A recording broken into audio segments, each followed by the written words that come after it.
Hello my sweet family, welcome back to my channel. তোমরা সবাই কেমন আছো? আশা করছি তোমরা সবাই খুব ভালো আছো। আমি অনেক ভালো আছি। তোমরা সবাই সঙ্গীতা সিম্পল ব্লগে নতুন একটা ভিডিওর সাথে জানাই তোমাদের অনেক ভালোবাসা।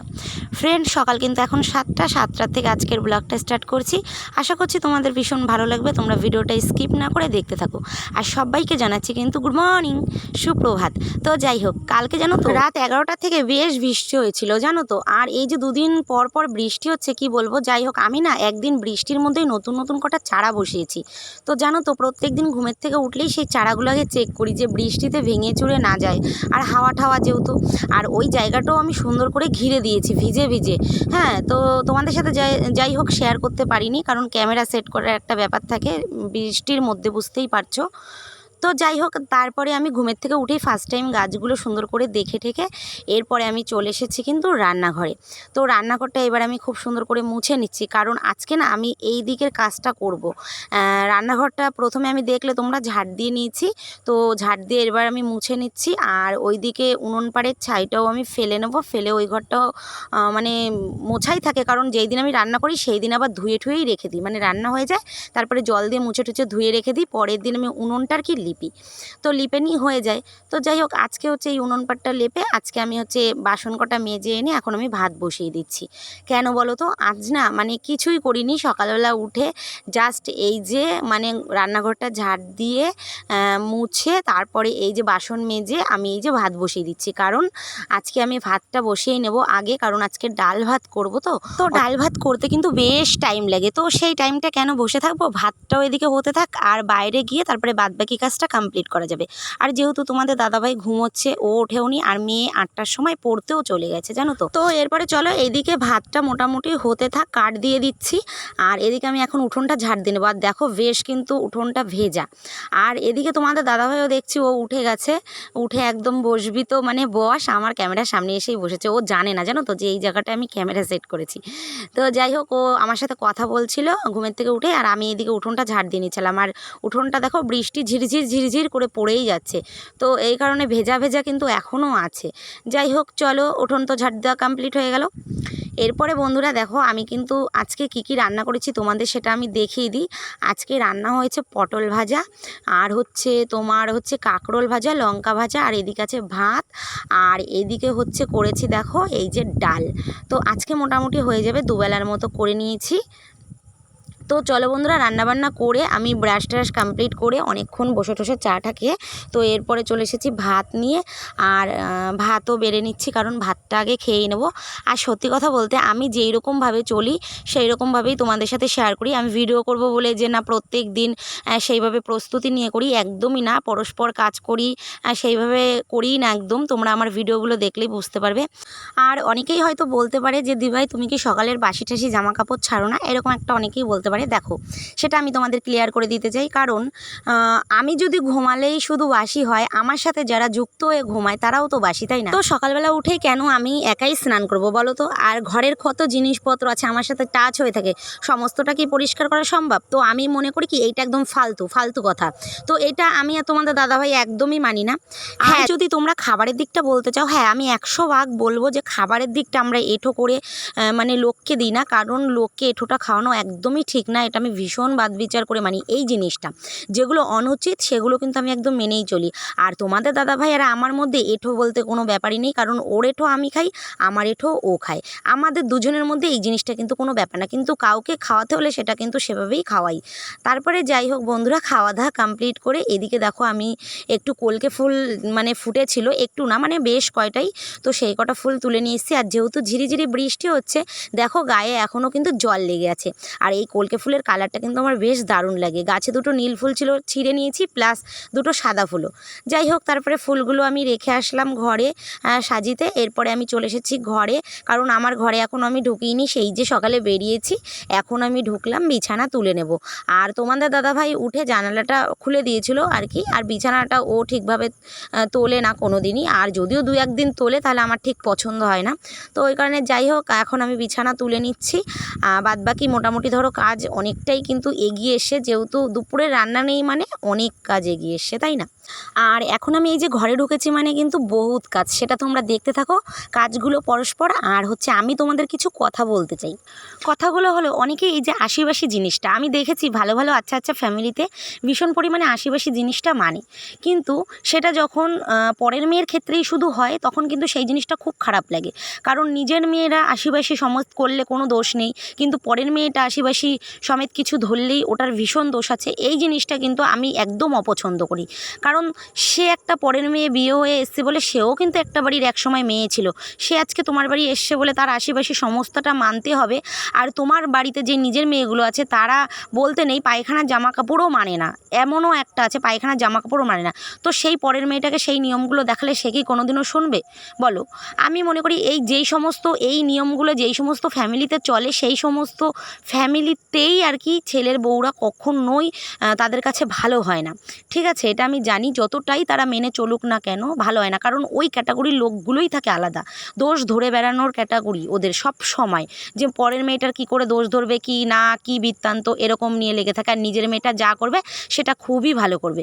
তো বন্ধুরা, আমি মনে করি যদি নিজের মেয়েটা যেরকম মেয়ে, তো পরের মেয়েটাও যদি আসলে ঠিক ওই রকমই ভালোবাসা দেয় না, তাহলে আমি মনে করি যে নিজের মেয়ের থেকেও ওই পরের মেয়েটা তাদের বেশি আগলে রাখবে।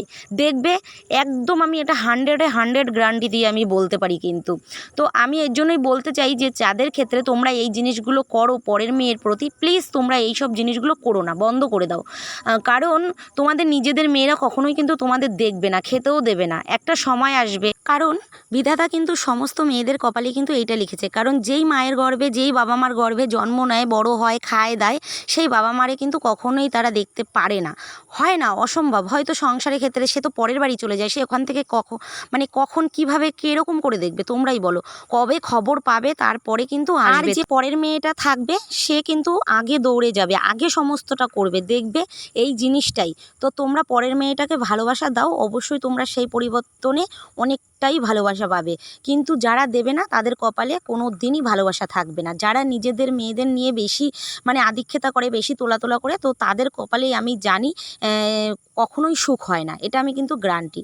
তো মেয়েরা সুখ দেওয়ার জন্য না, মেয়েরা কি বলো তো, বড় হবে, বিয়ে দিয়ে দেবে, ওরা পরের সংসারটা গুছিয়ে গাছিয়ে করতে হবে, ওদের এইটা বোঝাও। কিন্তু ওদের বিয়ের পরও বাবার বাড়ি এসে ওকালতি, এই জিনিসটা একদমই ওদের আশকারা দিও না। তাহলে ভবিষ্যতে যে তোমাদের কপালে কী হবে সেটা, যারা করে আর কি, সেই মানুষগুলোর কপালে কী হবে সেটা কিন্তু তারা একদমই ভাবছে না, এখনও ভাবছে না। আমি এটাই বলতে চাই। তো তোমরা প্লিজ এই জিনিসগুলো একটু বন্ধ করো। কারণ যদি ভালোবাসো তো পরের মেয়েটাকেই ভালোবাসো, সেই তোমাদের মন প্রাণ থেকেই কিন্তু দেখবে। কারণ দেখো, একটা মেয়েকে তুমি যতই বড় করো না কেন, যতই খাও না কেন, সে বিয়ের পরও আসবে, খাবে, সমস্তটা তোমাদের নিয়ে চলে যাবে। কিন্তু একটা সময় এমন আসবে যে তারা কিন্তু তোমাদেরকে একটুখানিও হেল্পও করবে না, দেখবেও না। তখন তুমি নিজেকে কৈফিয়ত, নিজেকে জবাব দিতে পারবে তো ওপরওয়ালার কাছে? কখনোই পারবে না। তো আমি বলছি তাদেরকেই যে তোমরা সময় থাকতে ঠিক হয়ে যাও, না হলে কিন্তু সবাই এমন একটা বিপদে পড়বে যখন তোমাদের সেই বিপদটা থেকে ওঠার মতো কোনো রাস্তাই থাকবে না। তো বন্ধুরা, আমি বলতে চাই এই একটা কথাই, জানো তো, যে নিজের মেয়েদের পর করে পরের মেয়েটাকে যদি আপন করতে পারে না, তাহলে আমি মনে করি সেই মেয়েটা কখনোই খারাপ হতে পারে না, কখনোই খারাপ হতে পারে না। কারণ একটা মেয়ে যখন বিয়ে হয়ে আসে, সে কিন্তু কখনোই কিন্তু তার সাহসিকতা দেখাতে পারে না, সে যতটাই খারাপ থাকুক না কেন। হ্যাঁ, যদি সেই ফ্যামিলির লোকগুলো প্রশ্রয় না দেয়, কারণ তারা অন্যায়ের পথগুলো দেখিয়ে দেয় মিলে, তারপরে কিন্তু সে একটা দিন এই অন্যায়গুলো সহ্য করতে করতে একদিন সে এমন জায়গায় এসে দাঁড়ায়, সেই দিন কিন্তু সে মুখ খুলতে বাধ্য হয়। আর যেই দিন সে মুখটা খোলে সেই দিনই সে সবার কাছে খারাপ হয়ে যায়। তো আমি বলবো, ওই জন্য নিয়ম করো, সমস্ত কিছুই করো, শাসন করো, কিন্তু শাসনের মতো শাসন করো। হ্যাঁ, শুধু পরের মেয়ের ওপরেই শাসন চালিয়ে যাবে আর নিজের মেয়েদের প্রতি কোনো শাসন চালাবে না, সেটা তো হতে পারে না, এটা কিন্তু কখনোই সম্ভব না, তাই না? তো এই জিনিসগুলো যেই বাবা মারা করে, আমি বলবো সেই বাবা মারা হয়তো এখন বুঝতে পারছে না, কিন্তু একটা দিন আসবে অবশ্যই বুঝতে পারবে। আর যেদিন বুঝতে পারবে না সেদিন দিন অনেকটাই লেট হয়ে যাবে, জানো তো, অনেকটাই লেট হয়ে যাবে। তো ওই কারণে আমি বলছি যে সবাই শুধরে যাও। কারণ একটা জিনিস মাথায় রেখো, যে মেয়েরা সবসময় কিন্তু খাবে দাবে নিয়ে যাবে, ওদের কাজ কি থাকবে? ওরা বিয়ে হয়ে গেলেও ওরা আসবে, দুদিন ভালো মন্দ খাবে, চলে যাবে, ওদের কাজটা কিন্তু এই থাকবে।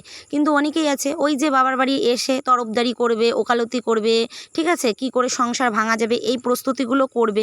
তো তাদের কি কোনো দিনও বলো, কোনো দিনও কি ভগবান ক্ষমা করবে? তো যাই হোক বন্ধুরা, আমার যে পরম শত্রু আমি কিন্তু তাদেরও ভালো চাই, কারণ তারা ভালো থাক, এটাই আমি চাই। আর আমি বলবো যারা এই জিনিসগুলো করো তোমরা প্লিজ এখনও ঠিক হয়ে যাও সময় থাকতে থাকতে। কারণ এই যে একটা কথা আছে জানো তো, যে সবার চোখে ফাঁকি দিতে পারলেও ওপরে একজন আছে, তার চোখে তোমরা কখনোই ফাঁকি দিতে পারবে না। আর এই যে যে এত অন্যায়গুলো করছো, একটা দিন মনে করবে যে তোমাদের সাথেও এমন একটা দিন কিন্তু আসবে, অবশ্যই আসবে, কারণ সবার যেহেতু ছেলে মেয়ে আছে, তাই না? আর আমি তোমাদেরকে বলবো যে একটা সংসার, সাজানো গোছানো সংসার তোমরা ভেঙো না। তোমরা যদি গড়ে দিতে না পারো সেই সংসারটাকে, তাহলে তোমরা সেই সংসারটা ভাঙতেও যেও না। এই জিনিসটা কিন্তু সে সহ্য করে নিল, সেই বাড়ির বউটা সহ্য করে নিল, সেই ভগবান কিন্তু সহ্য করবে না। তো আমি এটাই বলতে চাই, আর কিছুই না। মানে কি বলো তো, চারদিকের পরিস্থিতি এতটাই খারাপ, এতটাই খারাপ, একটা বউর কষ্ট কেউই বুঝতে চায় না। হ্যাঁ, আমি দেখেছি ম্যাক্সিমাম ঘরেই সমস্ত কথাগুলো সেই পরের মেয়েটাকেই শুনতে হয়। হ্যাঁ, সমস্ত জ্বালা যন্ত্রণা সে সহ্য করে থাকলেই তবেই সে ভালো। আর যদি সে থাকতে না পারে তাহলে সেই পরের মেয়েটাকেই কথা শুনতে হয়। মানে সব দিকে সব অ্যাঙ্গেলে পরের মেয়েটাই ভালো না। যদি পরের মেয়েটা চলেও যায় কারোর সাথে, আরে বাবা সে কেন যাচ্ছে আগে সেটা ভাবো। সে পরের ছেলের হাত ধরে কেন যাচ্ছে, বা সংসারে কেন থাকতে চাইছে না, সেই জিনিসগুলো তাকে জিজ্ঞেস করো বা তাকে প্রশ্ন করো। কারণ একটা মানুষ তো এতটা খারাপ হতে পারে না বলো। কিন্তু না, আজকাল সমাজ একটা মেয়েরই দোষটা বেশি দেখে, এটা আমি জানি। তো যাই হোক, কি বলবো, মেয়েদের দোষ সবসময় থাকবেই, এটাই স্বাভাবিক কথা। তো বন্ধুরা, তোমাদের সাথে অনেক কথাই বললাম, আর বলতে বলতে আমার অনেক কাজই কিন্তু এগিয়ে গেল। লাস্ট ফাইনালি এই যে ঘর গোছানো একদম আমার কমপ্লিট হয়ে গেছে। চলো তোমাদের ঘরটা এইবার দেখিয়ে দিই। এবার তোমরা বুঝতে পারলে তো যে ঘরে কত রকম কাজ চলে। হতে পারে আমার এইটুকু ঘর, কিন্তু এইটুকু ঘরে যে এত রকম কাজ, সেটা মানে যাই হোক, তোমাদের সাথে যদিও সমস্তটা শেয়ার করতে পারি না, তবুও যেইটুকু পারি সেইটুকু অভিজ্ঞতা দিয়েই তোমরা আর কি দেখে বুঝে নাও। আর যারা আমার মতো ঘরের বউ আছো তারা তো করো, তারা তো খুব ভালো করেই জানো যে কতটা কষ্ট হয় একটা সংসার গুছিয়ে আনতে। তো আমার মতোই যারা এত সুন্দর করে সংসার গুছিয়ে রাখো, তাদেরকে বেশি বেশি কথা শুনতে হয়। তো আমি তাদের হয়ে বলছি, এই একটা কথাই আমি বলতে চাই, যে সত্যি কথা, তারা কিন্তু সংসার ভাঙতে কখনোই আসে না। আর যদি তারা সংসারটা ভাঙতে আসবে, তাহলে তারা এত সুন্দর সংসার কিন্তু কোনোদিনও গুছিয়েও করে না। কারণ দেখবে যে সংসারটা আমার আগে কী ছিল আর সে এসে কতটা উন্নতি হয়েছে।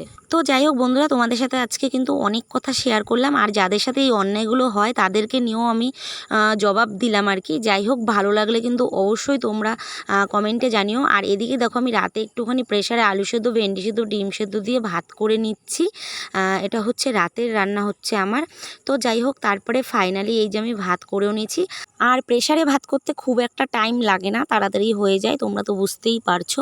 যাই হোক, চলো এইবার ভাতগুলো বেড়ে নিই। আর এই যে দেখো কি সুন্দর সব সিদ্ধ হয়ে গেছে। আর প্রেসারের ভাতটা কিন্তু আমার ভীষণ ভালো লাগে, এর মধ্যে আবার লবণ দেওয়া আছে কিন্তু।